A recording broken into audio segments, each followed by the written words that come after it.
अस्सलामु अलैकुम वरहमतुल्लाहि वबरकातुहू। आज पढ़ते हैं मगरिब का वक्त। मगरिब का वक्त कब से कब तक रहता है?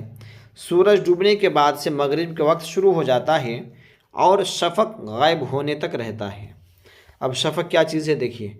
शफ़क़ से मुराद वो सफ़ेदी है जो सूरज डूबने के सुर्खी के बाद पश्चिम में सुबह सादिक की सफ़ेदी की तरह उत्तर दक्षिण में फैली रहती है। मगरिब के वक्त की लंबाई हमारे दियार में कम से कम सवा घंटा और ज़्यादा से ज़्यादा 1.5 घंटा तकरीबन हुआ करती है। और हर रोज़ जितना लंबा फजर का वक्त होता है उतना ही लंबा मगरिब का वक्त भी होता है। ठीक है, ये शफ़क़ क्या चीज़ है?